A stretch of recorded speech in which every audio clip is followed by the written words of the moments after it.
Ella de Campo Claro de Irapa y él del Furrial. Cuando eran guarichos, se alimentaron de moriche, vitualla, arenque y mango redondo. Aprendieron sin truco ni maña, que mano segura no se tranca. Ella es Tania, el Diosdado, y esto es Sin Truco ni Maña. Buenos días. Hoy es viernes y estamos en un Sin Truco ni Maña muy especial. Ni les cuento dónde estamos, ni les cuento con quién estoy. Solamente les voy a decir que vamos a tener un programa especial. Es una entrevista con dos grandes amigos que nos reunimos en este lugar del mundo que ya vamos a conocer para una misión y una causa que tiene que ver con toda la humanidad.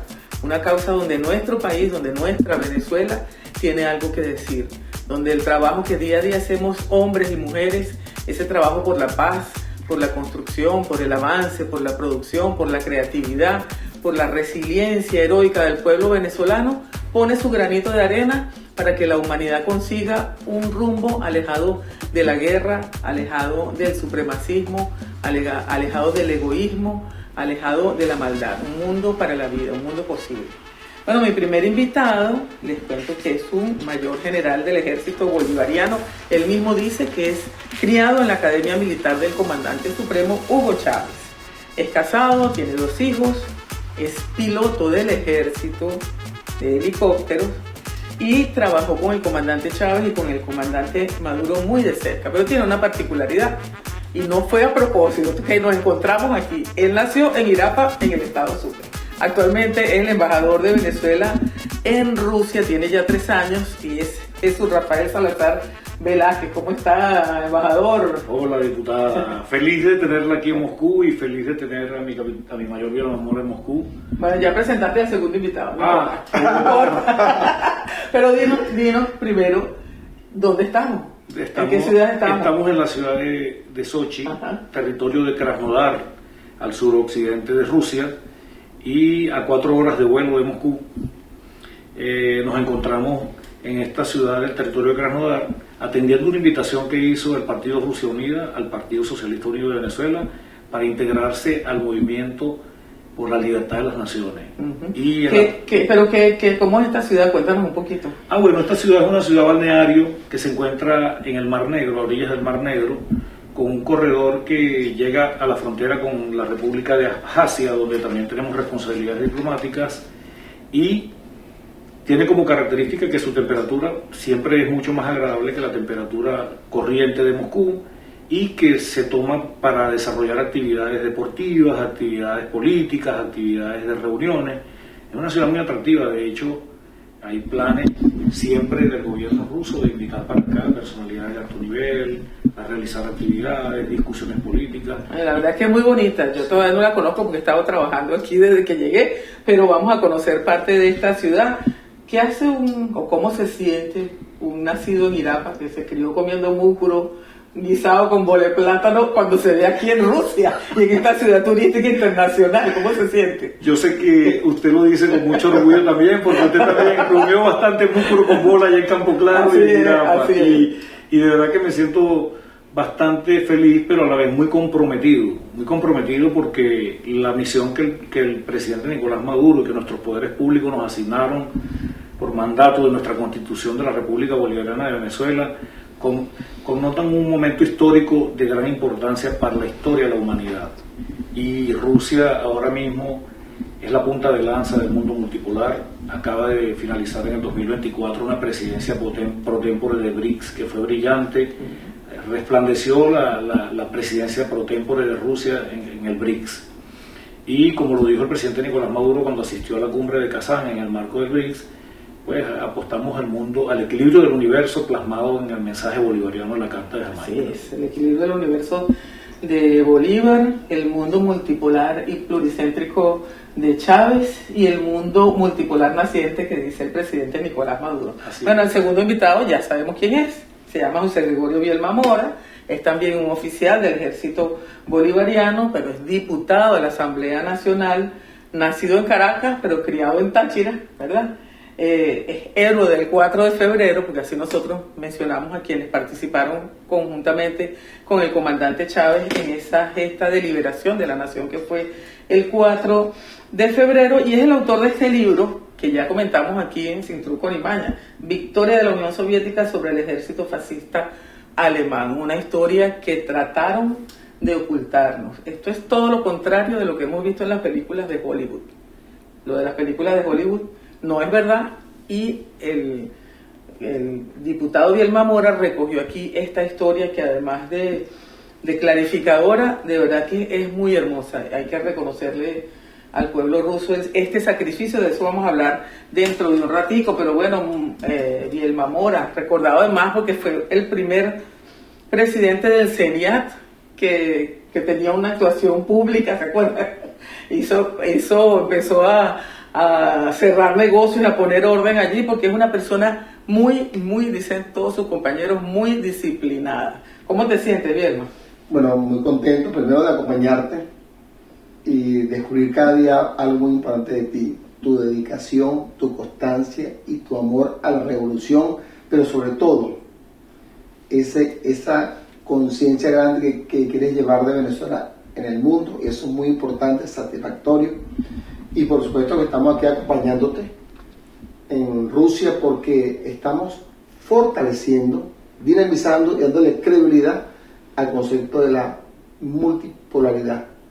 Pero ya tenemos varias misiones internacionales juntos. Sí. ¿Qué piensas tú cuando llegas así aquí, que estamos en un seminario de partidos políticos internacional sobre el tema para la liberación de las naciones contra el colonialismo?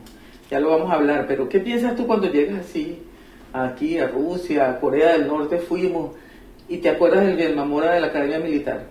Dices tú, cónchale, este cadete, yo dice, ¿Qué tan cadete te sientes? No, te digo, este cadete que el comandante Chávez formó, cuando nos daba, uno no entendía por qué daba tanta historia militar, aparte de la nacional, todo el tema del mundo que estaba ocurriendo, pero con una historia diferente. No lo que estaba en los libros, sino diciendo la verdad de las cosas en cada uno de sus proyectos que nos explicaba, pero también vimos algo muy importante, esa conexión también del comandante Hugo Chávez con el general Müller Rojas, que nos daba geopolítica. Entonces era un hombre, Müller Rojas, un hombre que estuvo de teniente capitán en África con las Naciones Unidas, un hombre muy ilustrado, muy educado, muy formado, pero que él también nos hablaba de la importancia del concepto geopolítico que antes no existía. Ahora lo estamos viendo, a tu pregunta, en esta reunión que hemos tenido, cuando vienen países de todo el mundo, coinciden en una forma de pensar, buscan la forma de solucionar, pero sobre todo hacer una cosa diferente, no tanto por el camino de la economía, del comercio, sino buscando la paz, la humanidad, la consolación y darle la oportunidad a cada pueblo de ser libre, independiente y soberano. Bueno, yo creo que nada es casualidad, o todo es casualidad, no sé cómo piensan ustedes, pero estos dos compañeros fueron estudiantes del comandante Chávez, ¿ya? Yo conocí a Bielma Mora, que además asumió bastantes funciones diversas bajo el mando del comandante Chávez. Lo conocí en los tiempos del CENIAT, en aquella batalla por la verdad de Venezolana de Televisión. Y a Salazar, a mi paisano aquí, lo conocí siendo decán del comandante Chávez y después ministro de la Secretaría del presidente Nicolás Maduro. Una pregunta antes de que nos vayamos a un corte. De la Unión Cívico-Militar de Chávez a la fusión popular militar-policial. Esa Unión Cívico-Militar de Chávez que revolucionó la manera de que el mundo civil veía el mundo militar y que el mundo militar veía el mundo civil. ¿Cómo la percibieron ustedes en ese momento y cómo la perciben ahora, Salazar? La columna vertebral de la revolución bolivariana, su resistencia desde el pueblo y su conciencia bolivariana de la Fuerza Armada, como una fusión, como una amalgama que hizo posible el regreso del 13 de abril, como una amalgama que hizo posible refundar a nuestra Fuerza Armada y que el presidente Nicolás Maduro ha continuado a través del segundo concepto que citaste y que le ha dado mucha más fortaleza a la conciencia popular de sentirse protegido por la Fuerza Armada, de sentir a la Fuerza Armada como suya y a la policía honesta como suya. Es decir, que hay una amalgama dentro del liderazgo, la Fuerza Armada, la policía, el pueblo, que hace fuerte a nuestro país en estos momentos tan difíciles, cuando el imperialismo norteamericano quiere doblegarnos, a los indoblegables. ¿Dónde estabas tú en el 2000, cuando el comandante Chávez implementó el Plan Bolívar 2000 y mandó a los oficiales, mandó a la Fuerza Armada a llevarle comida al pueblo? ¿Dónde estabas? Llegando a la Guardia de Honor. Yo llegué a la Guardia de Honor en el año 99 y el primer gran impacto que nosotros tuvimos que manejar con el comandante Chávez antes de la creación del Plan Bolívar 2000 fue la tragedia que ocurrió en La Guaira. Esa tragedia, el comandante Chávez nos sacó a todos los oficiales que estábamos en la Guardia de Honor en ese momento de diciembre, en pleno referendo, después que votamos, nos mandó a La Guaira a ver qué hacíamos por el pueblo para ayudar al pueblo. Siémbrense ahí, como sí, montamos el puesto de comando. El comandante de la Casa Militar de ese momento montó el puesto de comando en la rampa 4 y las aeronaves del presidente, o las aeronaves dispuestas para el presidente de la República, fueron empleadas para trasladar heridos, evacuados, para meterse en el barrio, en la profundidad de la necesidad, en el que había quedado damnificado más allá de Carmen de Uria, más allá del río San Juan, a auxiliar personas, y nosotros mismos de campaña buscando gente, buscando desaparecidos, buscando gente del pueblo. Eso de inmediato nos hizo reflexionar sobre cuál era el papel del militar del nuevo milenio, del militar bolivariano, del militar al servicio del pueblo. Y eso nos hizo acercar a nosotros mucho más al pueblo en el concepto de la unión cívico-militar. Mira, vamos a ver este video de lo que pasó en ese momento. Yo estaba en Venezolana de Televisión y los oficiales aquí en Venezuela tenían prohibido, incluso los cadetes, montarse en carritos por puestos con uniforme, ¿verdad? Decirle civil era un insulto. Era en la Cuarta República había una separación entre el pueblo militar y el pueblo civil, pero Chávez siempre lo dijo, ¿no? En nuestro país los oficiales, la Fuerza Armada viene del pueblo, no son una élite, son hijos e hijas del pueblo que se sumaron a la Fuerza Armada Nacional Bolivariana. El Plan Bolívar 2000, Vielma, ¿verdad? El Plan Bolívar 2000 significó que los oficiales se quitaran ese prejuicio, tuvieron que ir a llevar comida, y desde la televisión, que es lo que vamos a ver en este video, les decían vende papas, les decían vende todo, les decían tomateros que habían degradado el uniforme. Vamos a ver este video y después la respuesta de Vielma Mora. Es el año 2002, en pleno sabotaje petrolero. El presidente Chávez ordena la intervención de la Fuerza Armada Nacional y envía a la calle a sus mejores hombres, no para controlar, no para reprimir, sino para llevar al pueblo la comida negada por las oligarquías a través del cierre forzoso de comercios y mercados. General, un balance de lo que ha sido este gran megamercado. Bueno, yo te podría dentro del balance calificarlo de excelente, ya que a estas alturas, las 8:25 de la mañana, se han vendido 30 toneladas de verdura, con 80 toneladas más que traemos adicional. Los ataques no se hacen esperar. Ahí me llamo Neymar, entonces el comandante de la guarnición de Caracas me está dando exitoso porque vendió 30 toneladas. Y vienen 80 toneladas más por el día. ¿Qué más guangua? Pues que no va a comprar un precio solidario, ustedes están perdiendo. Esos generales, vendedores de ñame y de ocumo y de yuca y de macuey, esos no son generales. Distintos voceros militares haciendo comparaciones de precios, parecían realmente expertas amas de casa. Ya vemos cuál es la situación de Caracas con el tema de la militarización, y ya vemos dónde está el general García Carneiro, que es supuestamente el responsable de la guarnición de Caracas y está vendiendo verdura. Y es una invitación también a todos los caraqueños que vayan al Nuevo Líder, que está el glorioso comandante del ejército García Carneiro vendiendo papas, vendiendo huevos, vendiendo tomate, vendiendo cebolla. Así que todo el mundo nos pele ese 8 y vaya para la Avenida Bolívar.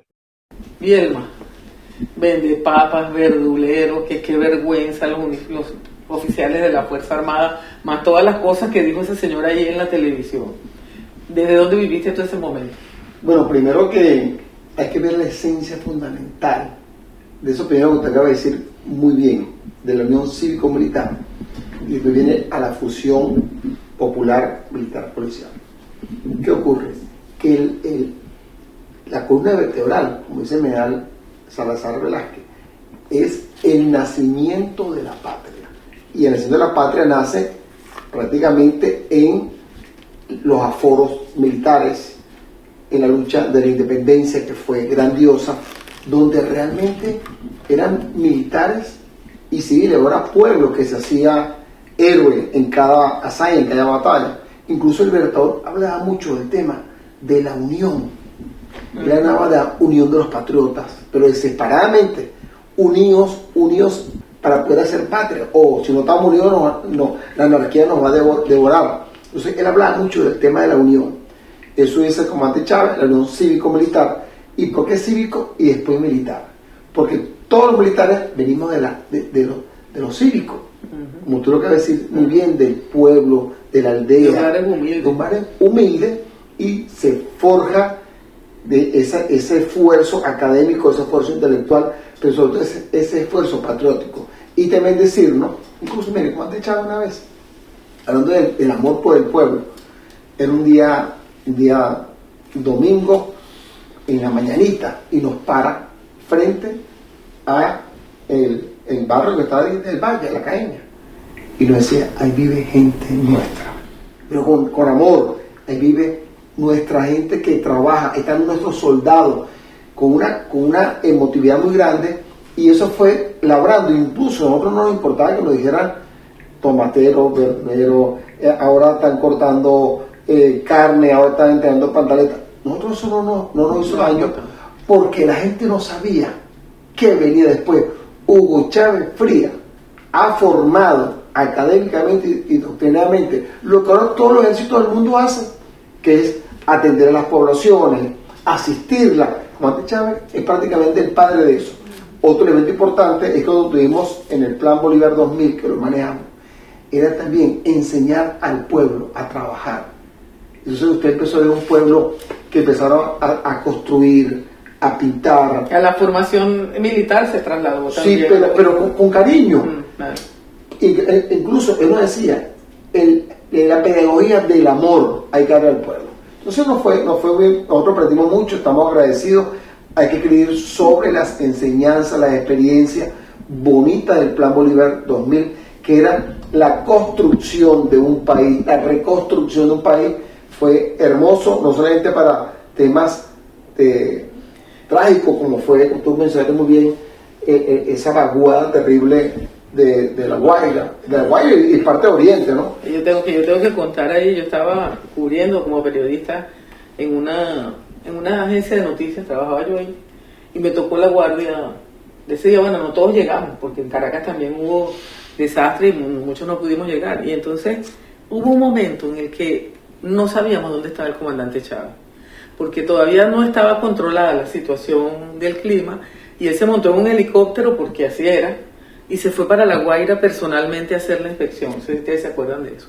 Hubo un momento, unos minutos, donde no se sabía dónde estaba Chávez, y empezó todo el mundo a correr. Yo estaba en la agencia de noticias del Estado, y por eso supe de la corredera. Después el comandante llegó, aterrizó allá en La Guaira, y comenzó a hacer un recorrido en un jeep, ¿te acuerdas?, con una periodista personalmente para ver lo que estaba pasando. Allí se enteró de algunas cosas que no estaban bien en medio de la tragedia.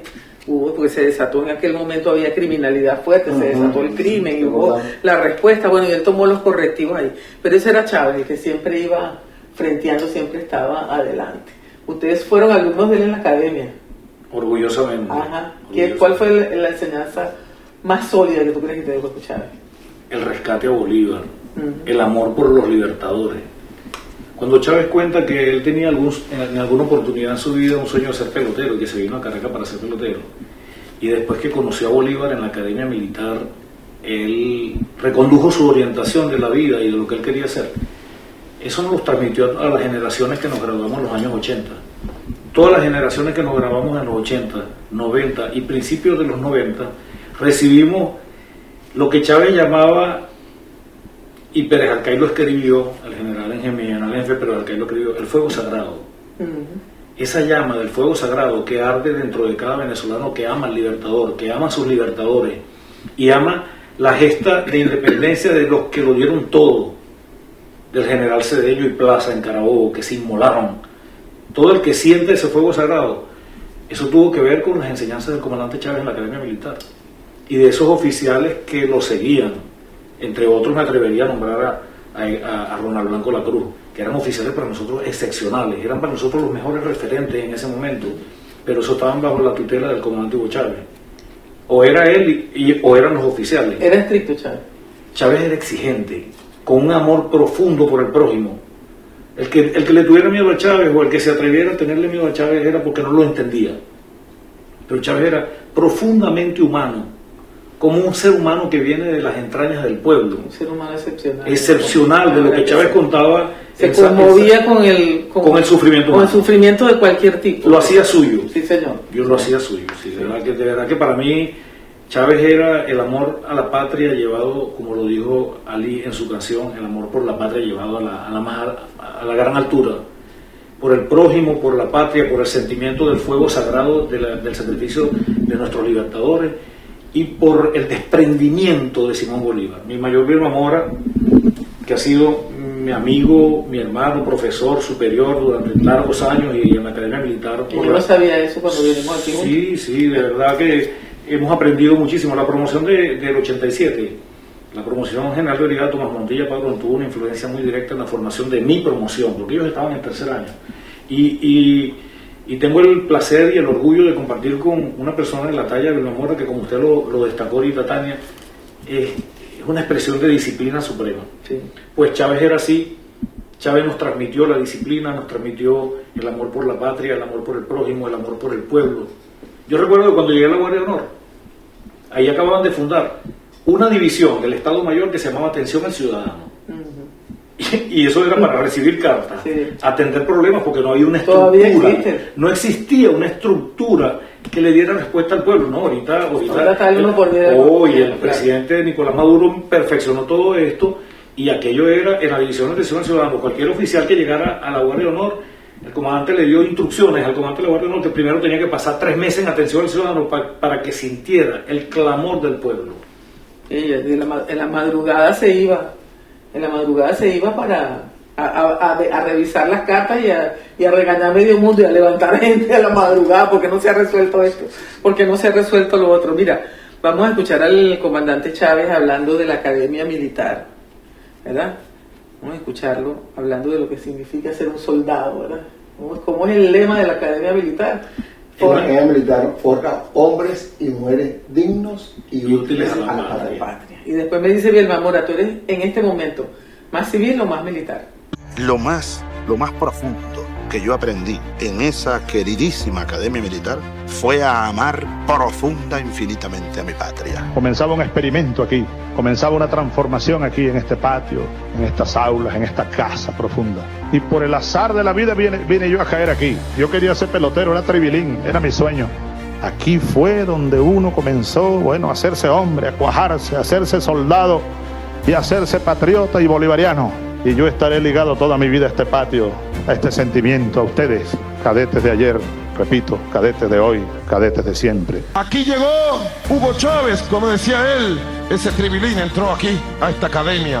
Y aquí en estos pasillos, entre aulas, ejercicios, paradas militares, encontró a Bolívar. Encontró el espíritu, encontró la llamarada de Bolívar, que le entró en toda la magnitud de su alma buena y se casó con la patria y tomó la decisión de convertirse en un militar del ejército de la patria de Bolívar. Digamos, el recuerdo de nuestro comandante Hugo Chávez, su consigna de batalla y de amor: independencia y patria socialista.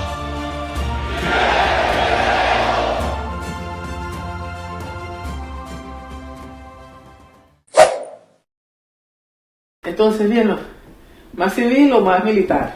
Más patriota, porque pero está evadiendo. No, eso está bien definido. Porque uno te ve, mira, yo te voy a ser sincera, él siempre está anotándolo todo. Si hay que, es como ese muchachito de la clase que se la sabe toda, ¿no? Entonces uno está ahí de diputado mirando la cosa. ¿Eso viene de lo militar o viene de lo civil? Eso viene de lo militar. De lo militar. Sí. Yo creo que eres más militar que civil. ¿Pero qué dices tú? Yo soy un patriota porque... ¿Por qué yo soy patriota? Porque... ¡Qué manera de evadir la cosa! Esa diferencia entre el mundo militar y el mundo civil, el comandante Chávez lo acabó. Y nosotros no podemos, de alguna manera, volver a revivir esos daños tan terribles que le hicieron a las Fuerzas Armadas Nacionales, siendo yo terrible, pero no estamos unidos porque ahora hay una comprensión. Y creo que esa comprensión del mundo civil, el mundo militar, ambas partes lo han encontrado, que eso es una maravilla. Y cuando un pueblo se reconoce y se respeta cada uno, no hay fuerza indestructible en el mundo que la pueda acabar. Es una gran base del comandante Hugo Chávez. Pero tú hablabas sobre el comandante Hugo Chávez como profesor. Bueno, el comandante Chávez, como decía Miguel Salazar Velázquez, era primero un gran maestro, un líder educativo que cuando estaba en el aula era un líder educativo, era un líder militar. Él tiene una habilidad para cambiar en el escenario que estaba allí. Pero sobre todo creo que era un gran padre amoroso. ¿Por qué amoroso? Porque él sabía el nombre de cada uno de nosotros, de dónde veníamos, si teníamos un apodo, si teníamos virtudes en alguna cosa o alguna debilidad, y él te acompañaba a resolver la debilidad. También era un hombre que no tenía ningún perjuicio de dedicarle más tiempo a aquel cadete que tuviera alguna deficiencia en el conocimiento. Ese era Hugo Chávez Frías. Incluso me acuerdo una vez que estamos en clase y él estaba tirando los exámenes. Él entregaba siempre los exámenes de menor a mayor. O sea, la menor nota hasta la última nota, y los pédalos siempre que lo plan de último, por supuesto. Y deja un examen y dice, ahora voy a entregar aquí, que la tuve que era el mejor examen. Claro. Entonces llamó, Medina Marval, y Medina se paró. Enérico, ordéneme, mi capitán, eres el rey de los uno. 201. Ay, claro, el rey de los uno, claro, eran todos los mongoles. Claro, los guerreros, pues. Claro, que de los uno. Pero él se quedó como el rey de los 01. Después para que se recuperara. Ese era Chávez. ¿Sabes? Era un hombre sumamente carismático, pero él, entre su carisma, de su fuerza, su fortaleza, escondía a un hombre noble, a un niño tierno. Un alma noble. Un alma noble. Sí.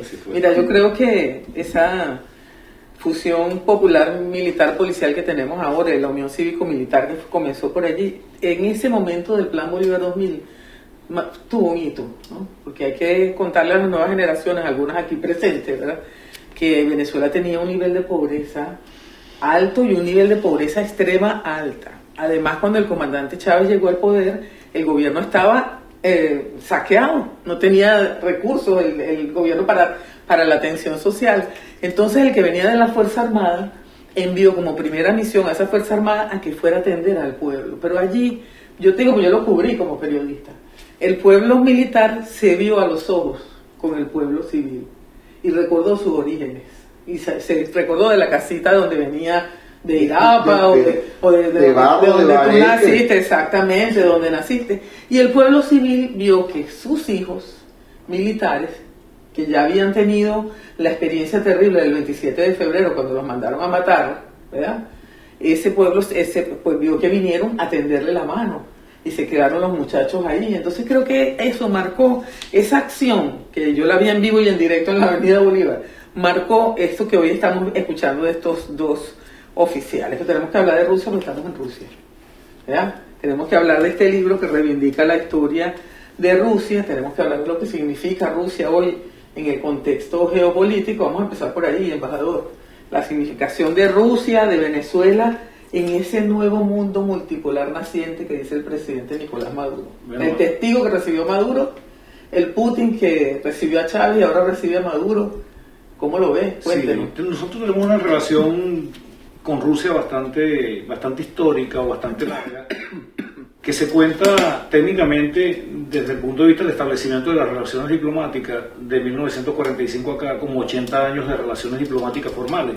Pero nosotros tenemos la historia de nuestro Francisco de Miranda, el joven caraqueño que vino a buscar ayuda al Imperio Ruso para revertir la situación de la Hispanoamérica.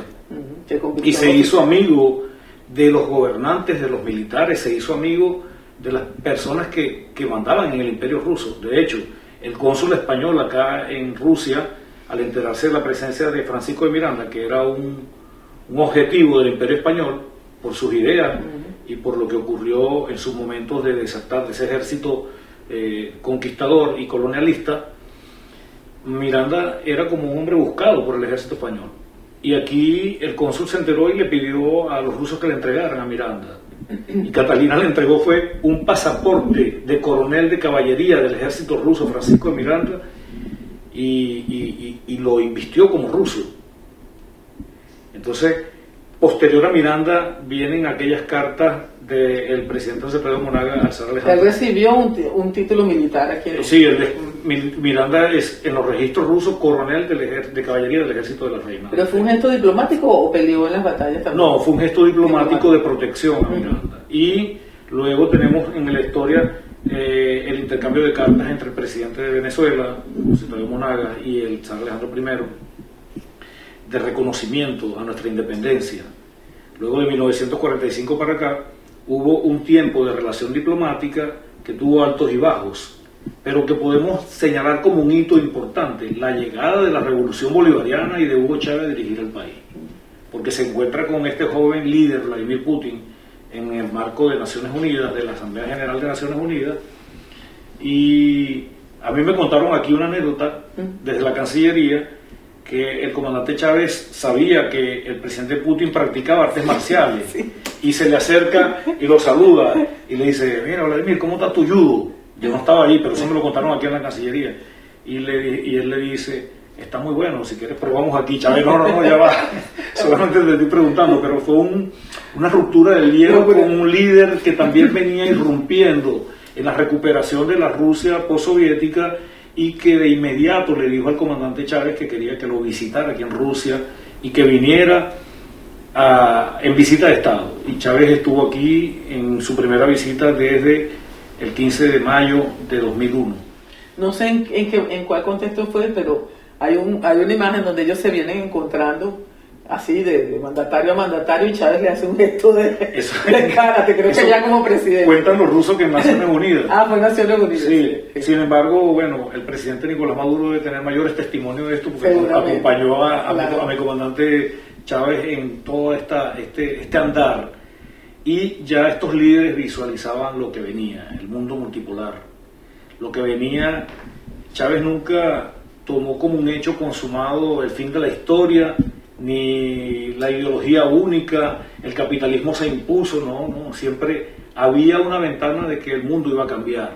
¿En qué tiempo? Pues nosotros lo hemos presenciado en este siglo, cómo el mundo ha venido cambiando. Y nuestro liderazgo apuesta al respeto, al anticolonialismo, a la doctrina bolivariana, a las enseñanzas del comandante Hugo Chávez, y nuestro espíritu irredento de bolivarianos, de libertarios, de los auténticos, no de los conceptos que utilizan ahorita para señalar otro tipo de libertades. Nosotros tenemos el ADN de independientes, de soberanos, que el presidente Nicolás Maduro ha asumido junto con nuestro liderazgo del Partido Socialista Unido de Venezuela y del país, el compromiso de mantener a Venezuela libre, independiente y soberana. Ahora, ¿cómo? Tú me preguntas, Tania, ¿cómo se ve desde acá? Pues desde acá se ve a Rusia apuntalando un proceso de nacimiento de un mundo multipolar y sin hegemonía, con un relacionamiento más cercano con bloques de poder de América Latina, del África y del Asia, denominados en la actualidad sur global, con el respeto a las naciones indiferentemente de su tamaño, de su potencial económico o de su población. Rusia ha puesto eso en el tapete, y el mundo multipolar va marchando indiferentemente de las amenazas de un conflicto, de las amenazas el hegemón imperial hacia los pueblos de América Latina y hacia los pueblos del África y hacia los pueblos del Asia, la extorsión económica, las medidas coercitivas. El mundo multipolar sigue avanzando. No se puede detener. Sobre todo porque el occidente global, como lo llaman ahora, occidente colectivo, el imperialismo que nosotros conocemos, está en un declive. No solamente, es un sistema que está haciendo aguas y que no puede solventar su crisis sino a punta de guerra, a punta de muerte, a punta de colonizar de nuevo a las naciones, a punta de supremacismo, de fascismo, de desconocer al ser humano como ser humano. Claro, por eso que tú dices algo bien bonito, por eso que nosotros somos diferentes a ellos, porque Estados Unidos busca siempre decir el patio trasero es América, el Caribe, aplicando una doctrina terrible que se enfrenta a la teoría bolivariana, pero algo sobre Rusia, lo que acaba de decir ahorita. Rusia respeta a todos los países sin importar su gobierno, sin importar el tamaño, si es rico o pobre, y dónde esté ubicado geográficamente, si es en África, en Asia, en América, lo respeta por igual. Eso es muy importante. Y tú dices algo bien bonito ahorita que me gustó, no sé por qué te interrumpí, porque ellos quieren imponer una hegemonía y nosotros queremos es imponer la independencia, la soberanía. Entonces, ¿qué es el tema de la independencia? Y el respeto mutuo entre las naciones.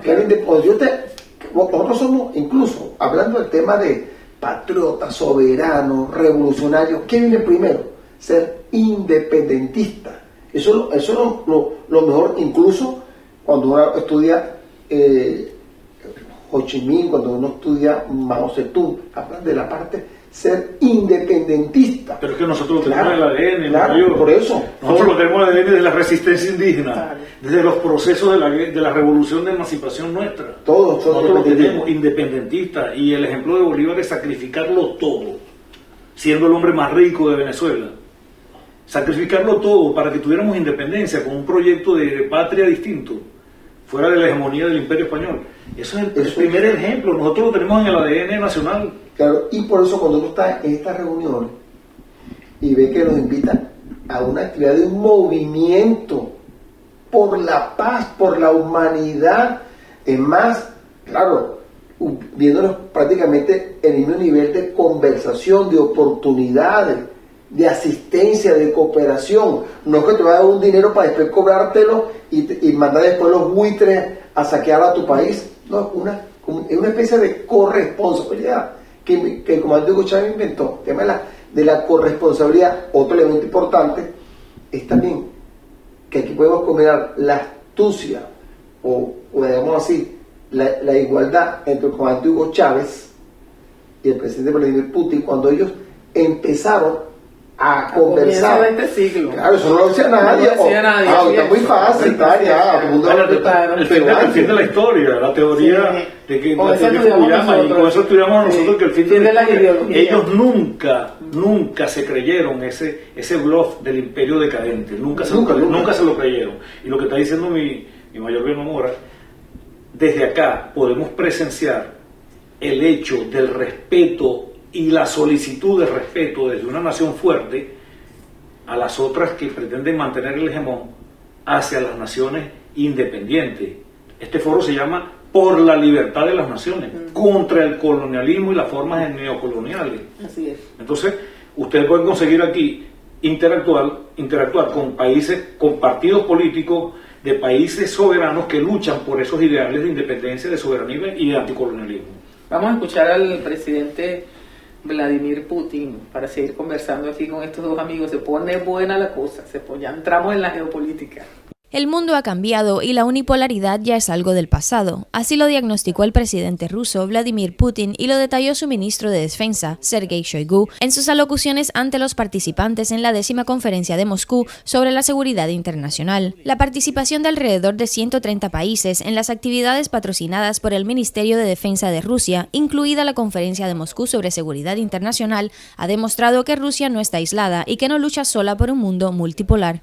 La era de un orden mundial unipolar se ha convertido en algo del pasado y quisiera subrayar que surge un mundo multipolar basado en el derecho internacional y en relaciones más equitativas y que ofrece nuevas oportunidades para enfrentar las amenazas comunes, incluidos los conflictos regionales, la proliferación de armas de destrucción masiva, terrorismo y la ciberdelincuencia. Todos estos desafíos son de carácter global y no pueden ser derrotados sin el esfuerzo y el potencial conjunto de todos los países. El desarrollo de los acontecimientos políticos y militares que el mundo ha estado presenciando durante años han definido las características de la confrontación geopolítica global entre el millardo de oro que busca preservar la hegemonía euroatlántica internacional por un lado y el resto del mundo que se ha dado cuenta que solo mediante la movilización del esfuerzo colectivo se puede construir un mundo multipolar y Rusia se encuentra a la vanguardia de estos países. La hegemonía incondicional de Estados Unidos y de sus aliados se ha convertido en una cosa del pasado. El inicio de la operación militar especial el 24 de febrero de 2022 se ha convertido en el fin de la era de un mundo unipolar. La multipolaridad se ha convertido en un hecho consumado, mientras que los polos de este mundo han quedado claramente definidos.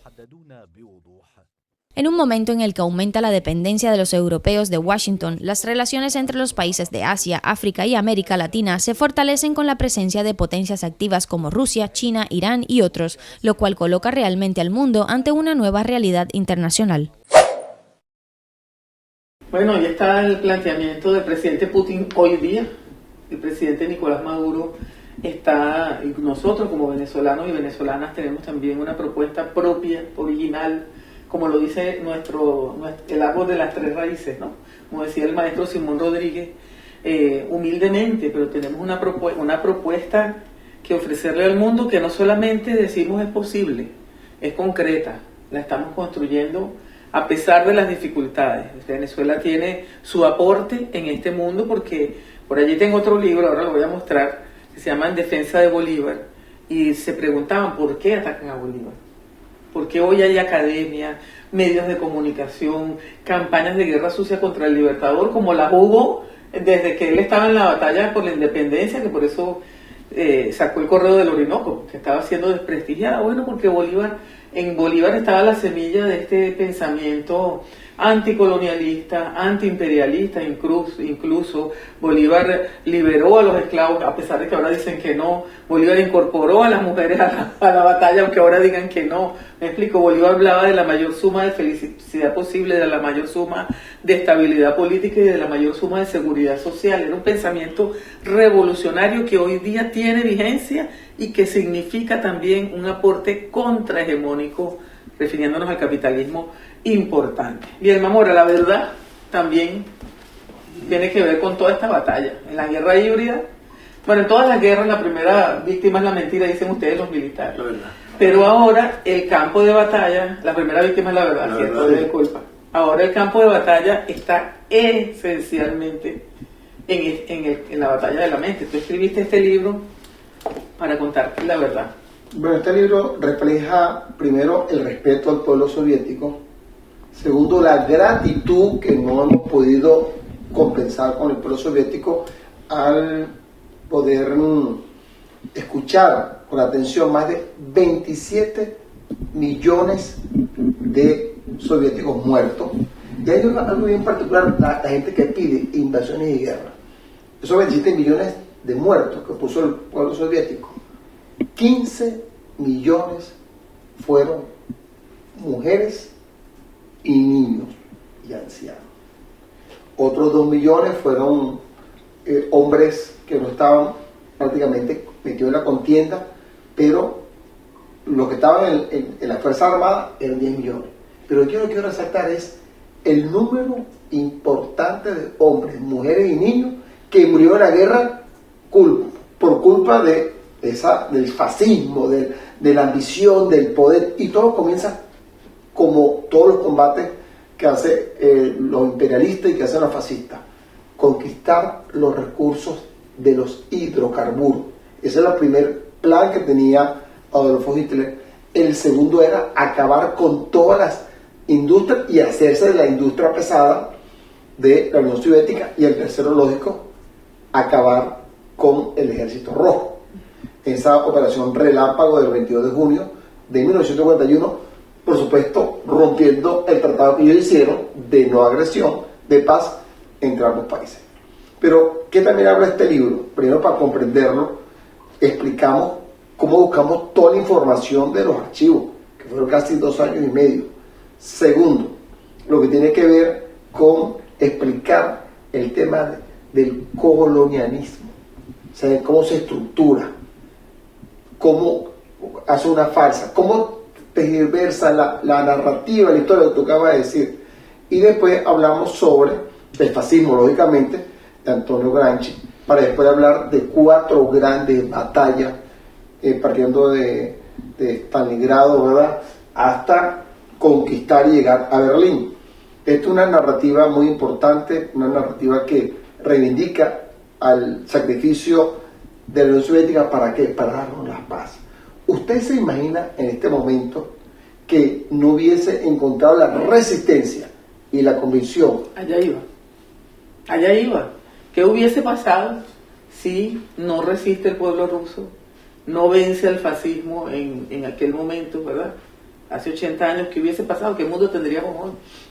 Hubiese avanzado el fascismo, porque hay que recordar que no solamente el ejército alemán estaba enfrentando a la Unión Soviética, sino también estaban ya en África y iban para América.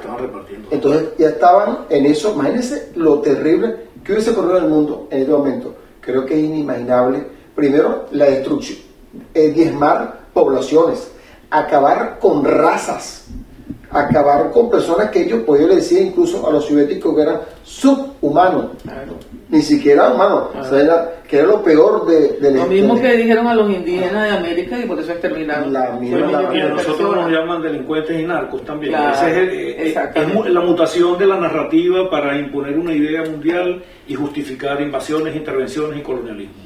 Ustedes que son profesores los dos, ¿qué implica colonialismo? Ya que estamos en este debate, ¿qué elementos hay en una práctica de un país contra otro, de un pueblo contra otro, para decir es colonial? Está primero, es someterte en todos los estratos. Incluso yo estoy viendo algo últimamente del colonialismo que se está ahorita fortaleciendo, que ellos hablan de aspecto económico, de aspecto cultural, diplomático y militar, y están sacando el aspecto social. Entonces yo estaba hablando con una persona, ¿qué quiere decir eso? Que a ellos no les importa la sociedad que esté, porque ellos la van a transformar con su cultura. Miren lo profundo de esto. Claro.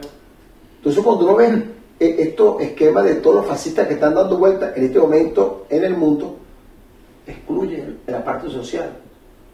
Porque la pueden modelar. Tenemos un ejemplo en el Cono Sur. No vamos a hablar de países en específico. Modelaron a una población a someterse al fascismo durante años, asesinaron una cantidad gigantesca de personas en el marco del Plan Cóndor por la apetencia de los Estados Unidos de luchar contra la sombra que ellos creían que el comunismo les iba a arropar a toda la América Latina.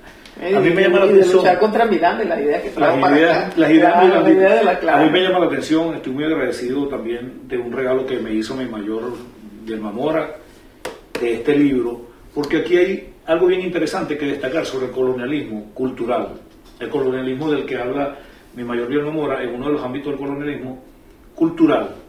Los rusos tienen por costumbre que la historia se defienda, indiferentemente donde ellos no han sido muy exitosos. ¿Y por qué? Porque de manera contraria los imperialistas y los neocolonialistas buscan reescribir la historia. Y tanto esfuerzo ha hecho Venezuela en el área cultural para defender sobre todo el derecho a la lectura. Venezuela ha hecho campañas en la Revolución Bolivariana que ustedes deben recordar la Biblioteca de Chávez. Claro, la Biblioteca de Chávez. Además de las ferias internacionales del libro, además de las ferias del libro por Estado, y que el presidente Nicolás Maduro se ha comprometido con eso de manera frontal. Claro, y entregan, con todo el bloqueo a los niños y a los estudiantes se les entregan sus libros. Pero ¿qué celebro yo de esto que se suma a ese esfuerzo venezolano, que es parte del esfuerzo venezolano por mantener la cultura? Conocer la historia.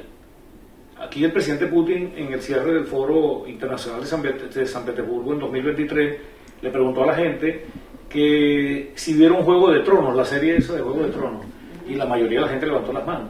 Y los que no lo vieron, él dijo, se lo recomiendo. Y después hizo una pregunta, ¿usted sabe por qué perseguían al inválido? Porque querían matar a la historia.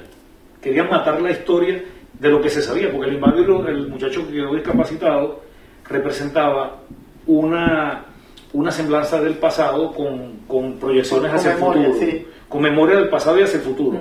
Entonces, cuando tratan de matar la historia o reescribir la historia, por ahí escuché a alguien diciendo que iban a nombrar un día nacional de celebrar la gran victoria en las guerras y todas estas cosas.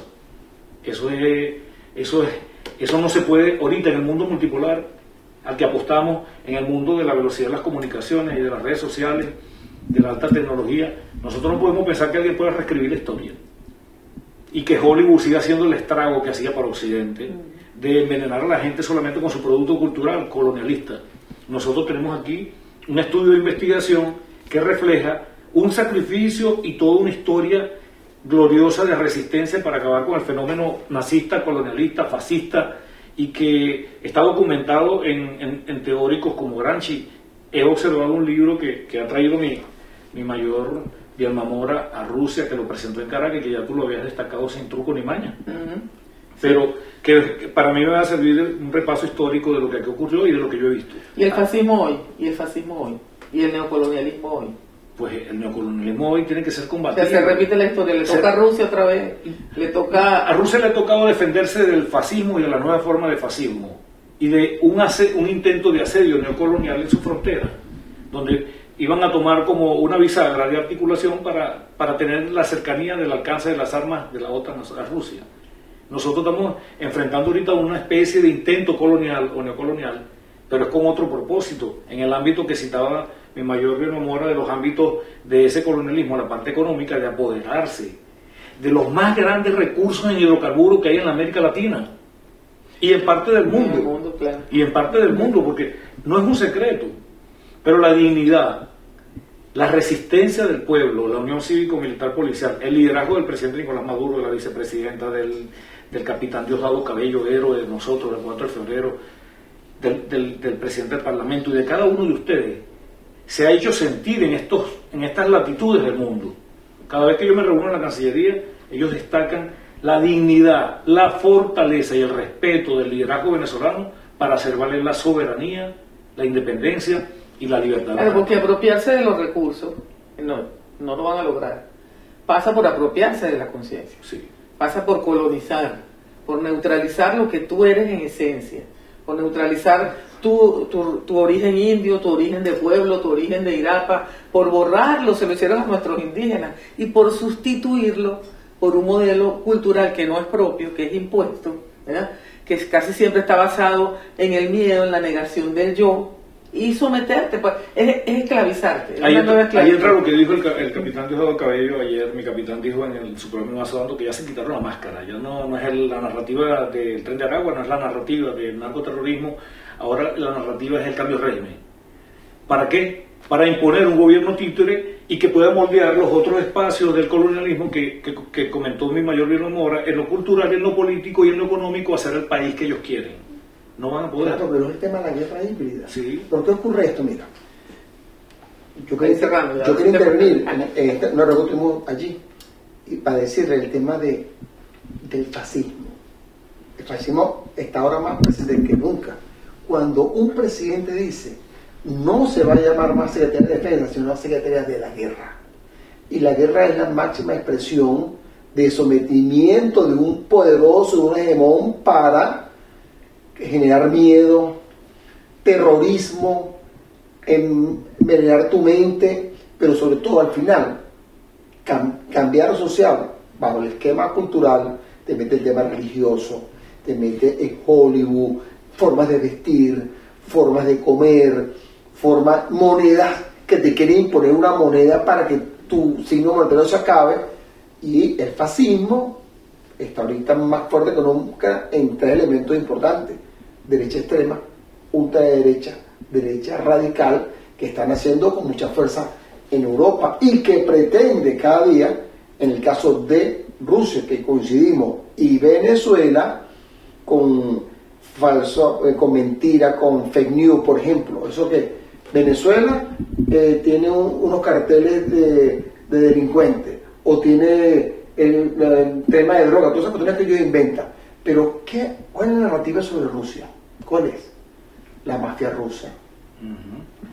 Los que falsifican. Que no es legítimo el gobierno ruso, desconocieron las elecciones. Bueno, por eso que Venezuela y Rusia en este momento nos entendemos tanto, porque lo vemos como prácticamente un espejo. Podemos decir, lo que te van a hacer a ti hoy, no lo van a hacer a nosotros mañana, o viceversa. Eso está ocurriendo. Entonces, como decía mi general, con mucha precisión, 80 años de relaciones alta y baja, nació con mi general y se denomina Garita, por cierto, antes que acabara la Segunda Guerra Mundial, que así tiene fuerza, después no, era antes, en pleno conflicto. Y otro elemento muy importante es que estamos más unidos que nunca, nos conocemos, nos sinceramos, nos comprendemos, y vamos a seguir cooperando en función de fortalecimiento de la humanidad, preservar la paz y que cada pueblo determine su destino. Relaciones diplomáticas de alto nivel, estratégicas de alto nivel, aprobadas por ambos gobiernos y por ambos parlamentos. ¿Qué implica eso en 2 minutos que ya terminamos? Bueno, Tania, eso es un avance gigantesco en el establecimiento de relaciones con países que apuntalan al mundo multipolar. Venezuela y Rusia acaban de firmar ese tratado. Eso es una demostración de confianza mutua y de una sociedad confiable en diferentes lugares geográficos para continuar cooperando en los ámbitos donde los países se pueden relacionar de manera libre, independiente, en ámbito económico, financiero, tecnológico, de educación, de deporte, en todos los ámbitos, cultural sobre todo. Y le abre la puerta a Rusia en América y le abre la puerta a Venezuela en Eurasia. En Eurasia, y efectivamente se han hecho grandes esfuerzos para que ese tratado se firmara. El esfuerzo y el liderazgo del presidente Nicolás Maduro y la comprensión de Rusia y el liderazgo del presidente Vladimir Putin han sido determinantes para materializar ese tratado de asociación estratégica y cooperación. Chávez nos trajo y con Chávez cerramos. Chávez nos trajo y Maduro continúa. No, con Maduro vamos a hacer, sí, pero digo, para cerrar esta entrevista, ¿no? Sí. Tú fuiste decano del comandante Chávez en sus tiempos difíciles de enfermedad. Cuando el comandante Chávez partió, ¿ustedes qué pensaron? ¿Qué nos toca? ¿Podemos seguir? ¿Dudaron en algún momento? Yo nunca dudé porque el presidente Chávez formó a los relevos, formó al liderazgo. Yo nunca dudé, más allá de la profundidad del dolor que te generaba la partida de un líder indiscutible que se metió en el corazón de cada uno de nosotros desde hacía muchísimos años. El pueblo conoció a Chávez después del 4 de febrero. Nosotros conocimos a Chávez años antes y sabíamos por dónde andaba el río. ¿Y tú, Bielma? Bueno, mi comandante Chávez nos formó para esto. Claro, era muy difícil poder superar su partida tan temprana, porque un hombre que se muere de 58 años, como Hugo Chávez, todavía no lo comprendemos. Sabemos que hay incidencias externas sobre su muerte, pero él nos preparó para eso, nos forjó, como él decía, bajo el fuego y el acero, para poder nosotros continuar con la forja de la independencia, la soberanía y, por supuesto, el tesón de la revolución bolivariana. Ahora el ataque está sobre Nicolás Maduro. Nicolás Maduro es el dictador, es el bandolero, es toda la campaña de guerra sucia que hay sobre el presidente. Usted está en la UICON también, Ajá. en la Universidad de las Comunicaciones. Usted debería hacer una campaña para proponerle al récord Guinness que reconozca a Nicolás Maduro como el presidente más atacado, más vilipendiado, más asediado, con más intenciones de dibujar a un ser humano que en esencia el que lo conozca sabe cuál es la calidad de ser humano que tiene Venezuela. ¿Cuál es la calidad de ser humano? Nicolás es un hombre de pueblo, Nicolás es un hombre del barrio, Nicolás es un hombre que siente al pueblo y viene de la clase obrera. Nicolás no es un hombre venido de élites. Nicolás no es moldeable a imagen y semejanza de los modelos del imperialismo. ¿Es un chavista? A morir. El comandante Chávez formó al presidente Nicolás Maduro, pero ¿qué el comandante presidente Nicolás Maduro? Un hombre sensible, humano, un hombre que llora. Y sencillo. Muy sencillo, supremamente sencillo, además con un lenguaje coloquial supremo que habla igual que el pueblo, pero como Hugo Chávez lo enseñó a que el presidente Nicolás Maduro resistiera. Pero es algo que tú acabas de decir, el tema del ataque al presidente Nicolás Maduro. Récord Guinness. Y eso ocurre con cada uno de los líderes. Bueno, hay un libro de Simón Bolívar, de América Septentrional, que le decían de todo, violador. Es la defensa de Simón Rodríguez a Simón. Claro, dice, ahí está otro, mira, pásamelo ahí, ese que está ahí. Entonces hay muchos ataques. Ajá. Mira, este lo editamos recientemente, la defensa de Bolívar en el siglo XXI. Esto recoge el ataque que hay ahorita, recoge la historia que tú estabas comentando de cómo Bolívar era tratado de dictador, de déspota, de violador de derechos humanos, de todo, de bohemio, etcétera, y cómo ahora en el siglo XXI también lo hacen, y por eso se está haciendo este libro, que además es un movimiento, el movimiento Angostura, que se creó para este tema. Pero si algo yo creo que tiene el presidente Nicolás Maduro, que tiene el pueblo venezolano, son dos cosas: Uno, la paciencia, calma y cordura, ¿verdad? Que en estos momentos para las líderes diplomáticas, ustedes lo saben mejor que yo, es muy, pero muy valioso. Tú sabes que yo quería llegar a Italia. Y la otra es el optimismo. Yo quería llegar No allí. pierde la alegría, no pierde el buen humor, no pierde como somos nosotros los venezolanos. Pero Así tenemos que cerrar. Ese es un reflejo del hombre pueblo que no pierde el buen humor ante la dificultad. Y no destacamos la calidad diplomática de Nicolás Maduro, que la derecha fascista venezolana siempre ha desdeñado. Nicolás tuvo una escuela de 7 años de canciller. Claro. Y Nicolás es un diplomático excepcional en el trato con cada país y en la conducción de las relaciones diplomáticas de acuerdo a los poderes que la Constitución le confiere. Mira, y nosotros no decimos esto porque querramos adular al presidente, que además es nuestro amigo Estamos de personal. acuerdo. Lo decimos porque es importante para la resistencia de Venezuela, ¿verdad? Para la victoria de la paz, que se reconozca todo el valor de ese demócrata profundo que es el presidente Nicolás Maduro, porque en su persona está concentrada la mayor parte del ataque. Vamos a despedir este programa. ¿Qué quería decir? Que ha sido un gran placer estar en Sin Truco ni Maña y conseguirme. Pero iba al oriental, yo me siento feliz porque me he conseguido con una campoclarera que comió múcuro con bolas igual que yo por allá en nuestros pueblos, y que venimos del pueblo llano y nos sentimos muy orgullosos de representar a nuestra patria en cada uno de los espacios que nos ha correspondido. Chara, acompaña. Bien, una despedida ahí así a lo Bielma. No, yo quiero decir algo importante sobre el tema de ser un hombre. El comandante presidente Nicolás Maduro es un hombre con mucha paciencia, es una cualidad de un líder, uno. Y dos, es un hombre amoroso, es la esperanza de un pueblo y está reflejada en el presidente Nicolás Maduro. Bueno, vamos a despedir con este último encuentro entre el presidente el presidente Nicolás Maduro y el presidente Putin. Se encontraron en el marco de esta reunión, de este mundo multipolar naciente, y bueno, las reflexiones de ambos líderes. Nos vemos el próximo viernes a las 7 de la mañana. Esto fue Sin Truco ni Maña.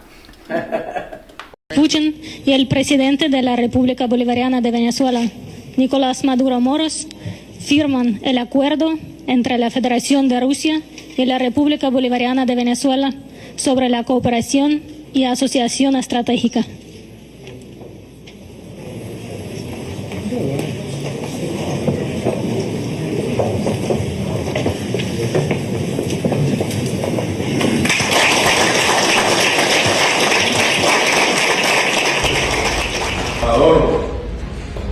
Bienvenido, gracias. ¿Todo bien? Muy bien. Tengo buenas noticias. Estoy procediendo en este momento a firmar la ley aprobatoria del Tratado de Asociación Estratégica y Cooperación entre la República Bolivariana de Venezuela y la Federación de Rusia. Ya a partir de hoy, en unos minutos, al salir en Gaceta Oficial, es ley de la República. Agradezco mucho a la Asamblea Nacional que aceleró su revisión, su debate. Aquí está, aprobado. Hoy, día del cumpleaños del presidente Putin. Sí, verdad. El día de los respectivos felicitaciones al señor presidente. Excelente. Ley de la República, bueno. El mejor regalo mucho. La Asociación Estratégica de Cooperación sólida, cada vez más sólida, cada vez más fuerte. Gracias, señor.